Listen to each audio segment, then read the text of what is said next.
What's up, y'all? This your boy the Black Akashi, and I'm here with another One Piece video. Now, I know some of y'all didn't subscribe to my channel for strictly One Piece, and I apologize for that. Like, I can't help it, man. I just really love One Piece. And One Piece videos, I can fly out a lot at a quicker pace compared to the other videos that I really want to work on that'll take a little bit longer to make. But if this is your first time here, make sure to hit that like and subscribe button to help Luffy become more than just a pirate king. Today's topic of discussion is about being a menace in One Piece. Now, the reason for this video is because I really like the idea that I made for my biggest flexes in One Piece video. I really enjoyed making that, so I kind of wanted to make another video talking about the biggest menaces in One Piece. Now, when you think of a menace, you think of someone like a supervillain, some Heath Ledger Joker type-ish. Someone that just wants to watch the world burn. But the actual definition of a menace is a person or thing that is likely to cause harm, a threat, or danger.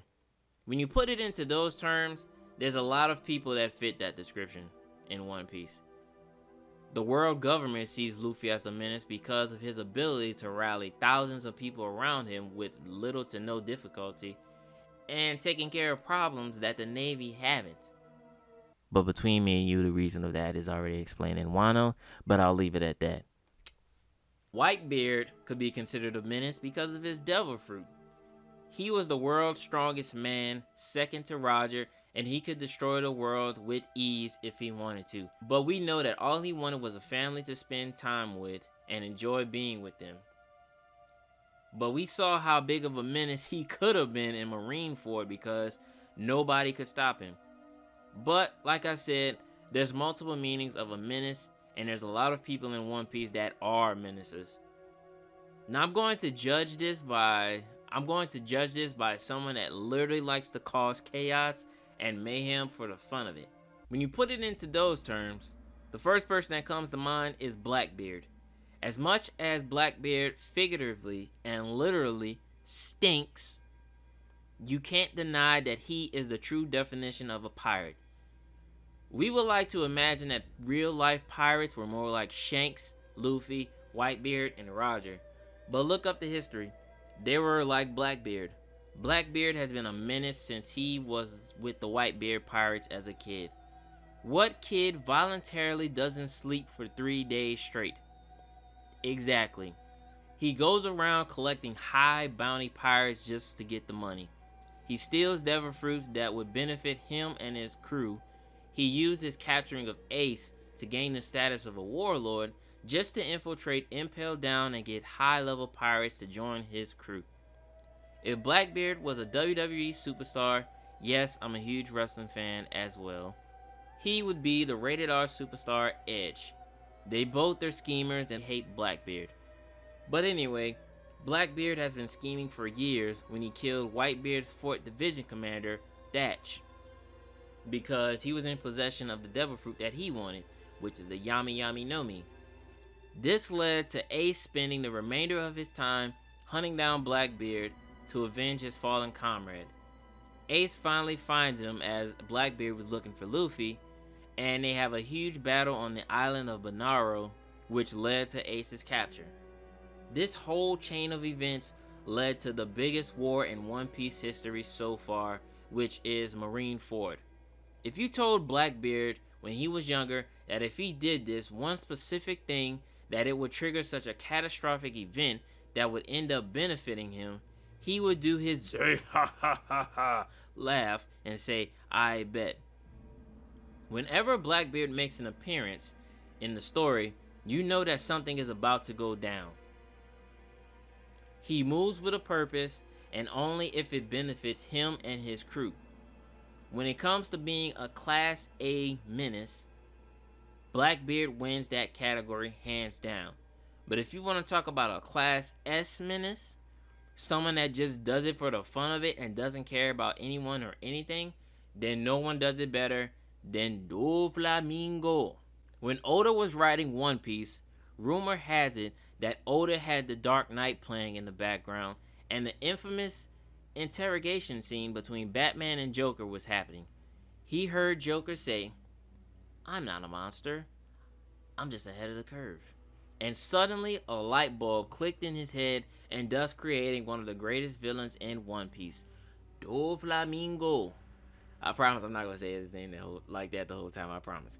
If you want to talk about a true menace, then Doflamingo fits that definition from top to bottom. When he was first introduced into the story, you could automatically tell that something special was about him, and we'll see more of him in the future. All Doflamingo cares about is himself and being a Class S menace. The crazy thing about Doflamingo is that his actions were justifiable and understandable. He was born a celestial dragon, up there with the gods, treated like royalty. Everybody feared him and knew not to mess with him. But one day, his father decided to give up that title and live like a regular human being. But Dofi said F all that and put the whole clip in him. Ever since that fateful day, Doflamingo has reigned terror in the Grand Line. This man's reign of terror is so legendary in the story of One Piece, more legendary than freaking crocodiles menacing freaking territories. More menacing than crocodile. This man Doflamingo had a whole freaking Doflamingo. He had a whole nation backing him up. Like he was the man. He was the king of freaking Dressrosa. He schemed his way and had everybody think that the real king of Dressrosa was a bad man. And everybody believed him. They cast that man out. They cast him out and made Doflamingo the real king of Dressrosa. But that's not even the worst part of it. This man Doflamingo had an underground base where every single person was dolls. Everybody's memory was erased. If you were on Dressrosa, your memory was erased. And that was all because of one little girl. One little girl was doing all of this under the orders of Doflamingo. This man is a menace. But the craziest part about it is, the craziest thing was, he had a backup plan just in case some shit hit the fan. Doflamingo, when Doflamingo's true intentions were revealed to the world, not the world, but to Dressrosa. Well, actually, no. Let's backpedal towards that. Let's backpedal real quick, because before we get to the big menace of being on Dressrosa, he was a bigger menace on Punk Hazard.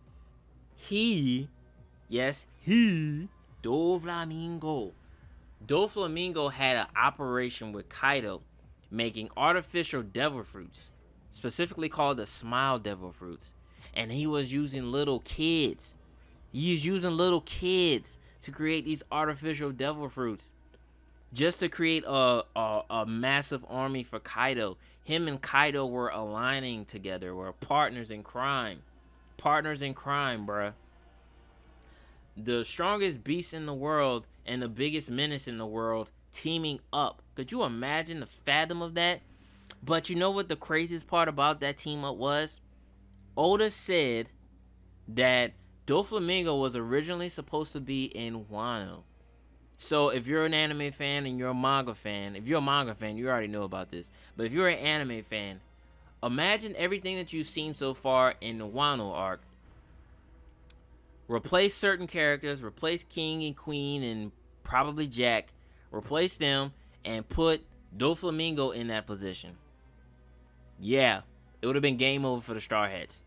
They was getting clapped. I don't care. The only person that wasn't getting clapped is Luffy and probably Zoro. But everybody else was probably gonna get clapped. I'm not even capping. Let's just leave it at that. All right. So on Punk Hazard, Doflamingo gets his plan brought to the light because of Law and Luffy and all that. He was ready to kill everybody on Punk Hazard. He was ready to kill Smoker. He was ready to kill everybody. He was ready to kill every Marine on Punk Hazard just to keep his secret safe. Everybody was gonna get it. Everybody was about to get it. Let's just leave it at that. And now we fast forward to Dressrosa. Doflamingo. This is where his plan came into the fold. He was so disgusted by what happened on Punk Hazard that he went and used a bird cage to kill everybody on that island on Dressrosa. He created a bird cage that shrinks every second. He was gonna kill every single person on that island just to keep his secret safe. Well, I mean, his secret was already out, but he's gonna kill everybody on there because he said, you know what, I ain't got time for none of this. I'm gonna just kill everybody and just go on about my business and go do some dirt somewhere else. Doflamingo is a grade A menace. What Doflamingo did in Dressrosa is so freaking traumatizing, bro. So, well, traumatizing for the people in Dressrosa, because what Doflamingo did was ridiculous. He was a crazy madman for what he did on Punk Hazard. I said Punk Hazard. Well, on Punk Hazard too. Punk Hazard and Dressrosa, he was a madman doing what he does best, being a grade A menace. That man didn't care about you, didn't care about me, didn't care about anybody.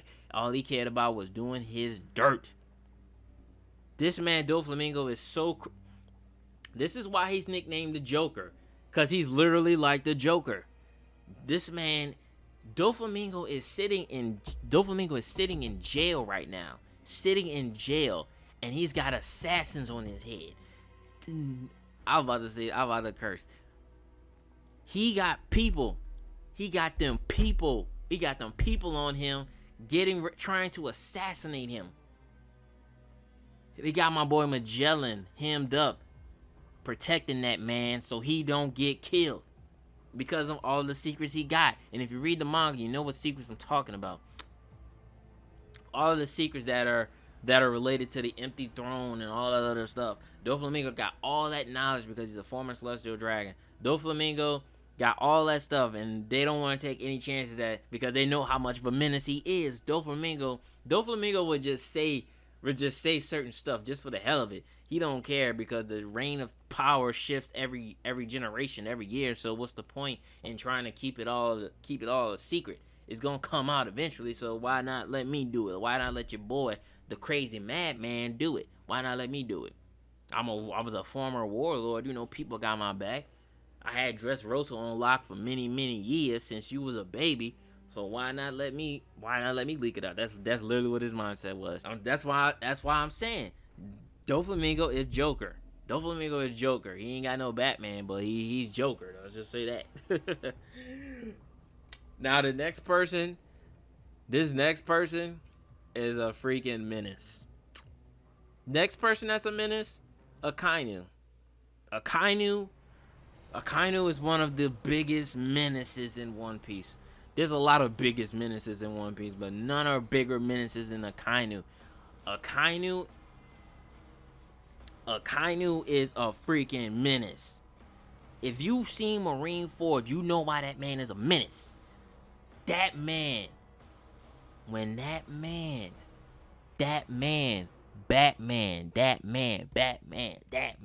when that man is in absolute justice mode, get out of the way.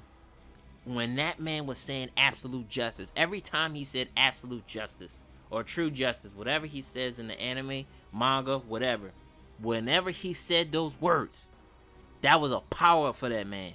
That man was literally dog walking everybody. Everybody was getting the business. If you was in his way, you was getting clapped. You was getting clapped or dog walked on. There was nothing you could do about it. Whitebeard couldn't stop him. The 7 warlords couldn't stop him. Well, not the 7 warlords. The former warlords. Jinbei couldn't stop him. Crocodile couldn't stop him. Marco couldn't stop him. Whitebeard, Luffy. Nobody could stop him. That man put a hole in Luffy's chest. He put a hole in Jinbei. He put a hole in Whitebeard. He dog walked long. Bruh, Akainu. That's why Akainu hasn't shown up in the story yet. Well, he's shown up, but he ain't done nothing. Let's just say that. That's why Akainu hasn't done anything in the story of One Piece lately besides talk his talk. Because if Akainu was on the battlefield, N-words is getting the business.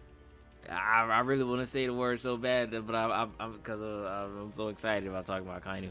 But when he's on the field, you get out of the way. If you are a primary target, like, okay, Once this man found out that Luffy was Dragon's son, and Ace was, I already knew Ace was Goldie Roger's son, but once he found out that they both were brothers, this man made it a primary objective to kill them right there. He said, you ain't getting away. I'm killing you right here and right now.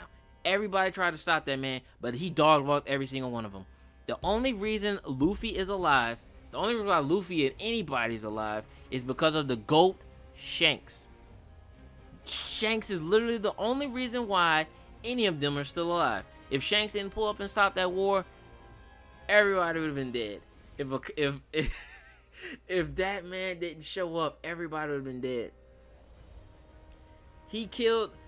I'm giving the credit to him, to Akainu and Blackbeard, because Blackbeard's a bum. He had to pull a gun out just to do damage to Whitebeard. But Akainu killed Whitebeard. He killed Whitebeard. He killed Ace. He could have killed Luffy. Could have killed Jinbei. Could have killed I don't want to say Marco. Marco built different. He could have killed Crocodile. Maybe he could have, if he put his fire, if he used his magma hard enough, he could have turned Crocodile into glass, literally, and just broke his ass right there. Pause. But yeah, Akainu, Madman, Menace, get in his way. You're getting dog walked, and I hope that when Akainu comes back into the story, we need to see how stronger he's gotten, bruh, because Akainu being a grade A, Akainu is a grade class S menace. He ain't no grade, he ain't no class A like Bumbeard. He's a class S menace. Mess with Akainu, you're getting dog walked, you're getting killed. You once he say the words absolute justice, you better pray he ain't coming for you, because if he coming for you, you ain't going nowhere unless you as fast as Sonic the Hedgehog or freaking Flash or Kizaru. You ain't going nowhere. He on your head. He's on your head. But look here, bro. But look here. We all know Akainu's a menace. We all know Doflamingo's a menace. We all know Blackbeard's a menace. But Kizaru is a menace. Kizaru is the fastest person in One Piece, bruh. No cap. Kizaru is the fastest man on One Piece. Moving at the speed of lights. He can do whatever he wants. But he doesn't. He's a warlord. He's a marine. Admiral. I'm losing my train of thought. He's an admiral.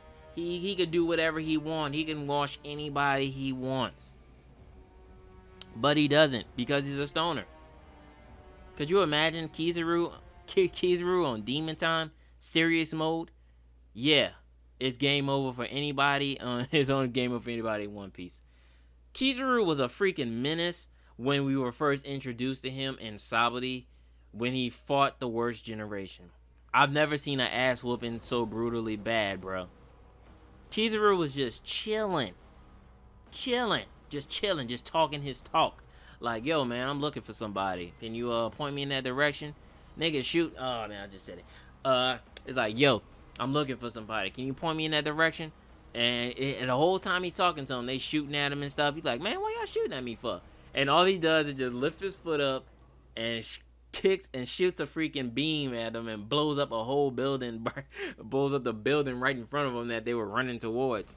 Like, Kizaru is a class S menace, bro, because he dog walked the freaking worst generation, bro.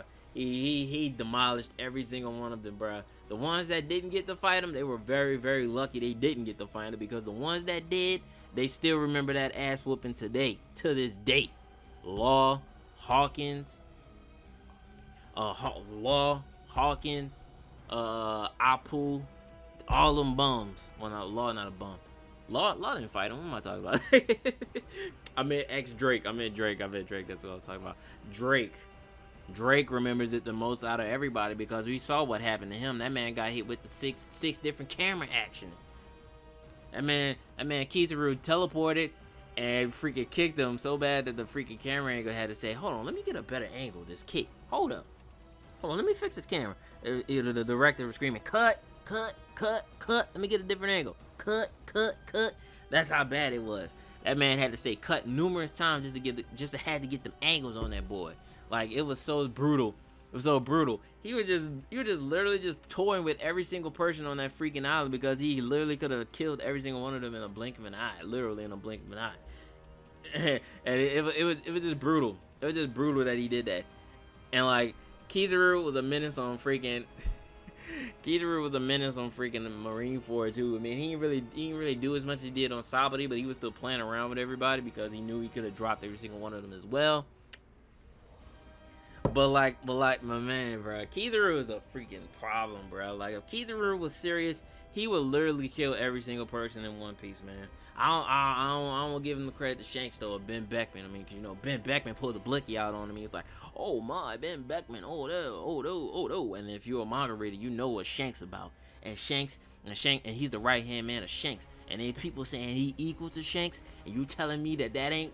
Stop, bro. Stop. I ain't gonna get into none of that, bro. I ain't gonna get into none of that. Let me just talk that talk real quick. Let me just end it right there. I'm not even gonna say nothing. But this next person is he's an honorable mention in terms of being a menace, because when he was first introduced into the story, you would say, oh yeah, this dude's a menace. You would say, oh yeah, he's a menace. He's definitely a menace because of what he did. And that is Mihawk. Mihawk literally chased this group of pirates just because they ran away from him, and he cut their ship in half, and he said that you were in my way. How do you even comprehend that, bro? Like, you just literally destroyed my livelihood, my way of transportation, and you just saying because we were in the way.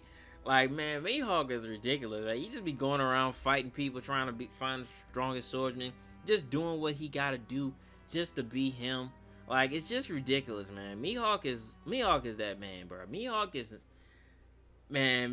bro.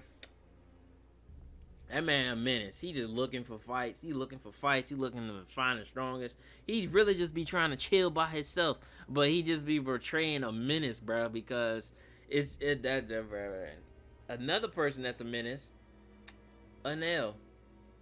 This man was literally God of Skypiea. This man was literally being God in Skypiea. Anybody said anything bad about him, he will literally strike them down with lightning. Or thunder. How is that not a grade A menace? How is that not a class S menace? That's an S tier menace right there. This man was literally just chilling in the cut. Just striking down lightning bulbs on everybody. He was the first person that we've seen that had not observation haki. Well, I mean, you can kind of say observation haki, but nah. He was the first person that we knew that had some top tier haki because of what he was doing. How he was knowing people's intentions and stuff like that, and being able to hear him and all that stuff. Like, he had Skypiea on lock. If it wasn't for Luffy's BS, if it wasn't for Luffy being rubber, Crocodile, I said Crocodile, my bad, not Crocodile. Crocodile too. If it wasn't for Luffy, Crocodile and freaking Enel would still be top dogs right now. I mean, they both still top dogs. They just came across the wrong opponent. Well, excluding Crocodile, because Crocodile was the right opponent. Crocodile was supposed to wash that man, but I don't know why they freaking introduced him so early. But yeah, Enel striking people down with lightning like it's just a regular day, being a menace, making people call him God. He would literally teleport on people. He would literally teleport into people's faces and be like, I heard you was talking that stuff. Now here's what I'm going to do for you. Either you going to get on your knees, bow down before me and call me God, or I'm going to strike you, your family, your whole bloodline, your whole village. I'm going to strike them all down with lightning and wipe them completely off the map. So you either got two choices. You either going to get down or you going to lay down. That's literally what Doflamingo, Doflamingo did the same damn thing. Get down, lay down. All these menaces literally said get down and lay down. And for some of them, it's lay down. You ain't even got to get down. You're laying down. That's literally what it is. Get down and lay down. And for others, lay down. That's literally Enel. Enel said get down and lay down. Enel's a problem. Don't even mess with that man. He will wash. I want Enel to come back into the story, man. I need to see what he's doing, bro. I need to see what the lightning god's doing, bro, because he's a problem. Despite everything that happened, despite fighting Luffy, he's still a freaking problem. Let's just leave it at that. Celestial Dragons. Celestial dragons are freaking menaces, bro. I'm not even gonna cap. They are freaking menaces because they are literally worshipped. They are literally titled as gods of this world. Like, you literally can't do anything to them unless you want to die. Let's just say that. You do anything against the celestial dragons, you will die. You'll either be a slave or you'll be killed. Most of the time, the celestial dragons, they'll make you a slave. They'll only kill you unless you provoke them. But 10 out of 10, they will make you a slave. They will make you a slave. So yeah, you're a slave. Celestial dragons are the celestial dragons are living in the slavery period. They're all white men. They want you to say, yes, boss man, the boss man. I got you, boss man. I don't know. You want me to get you some food? Want me to wipe your ass? All that bullshit. They want you to be they are the slave masters, and they want you to be the slaves. And just like Anel, get down to lay down. Well, not even lay down, get down or stay around in chains, because you're gonna be a slave. The celestial dragons are literally the worst scum in One Piece. They are literally villains. You can't even, there's not one redeemable celestial dragon. Except for the one that punched the other one at the Reverie, and the one at Reverie, there's him. But, and I guess you could kind of say Doflamingo's dad, but because he didn't like being a celestial dragon, so he said F all that, he wanted to be a regular person. So I guess you could kind of give him props for that. But, no. So, there's a lot of freaking menaces in One Piece. The remainder, Kaido, Crocodile, Big Mom. There's a lot of more menaces in One Piece, man. But, man, who do y'all think is the biggest menace in One Piece? It don't even have to be somebody that I mentioned. Who do you think is the biggest menace in One Piece? Let me know in the comments. And like always, thank you for watching the video. Leave a like, comment, share, subscribe. Thank you, and I'll see you in the next one.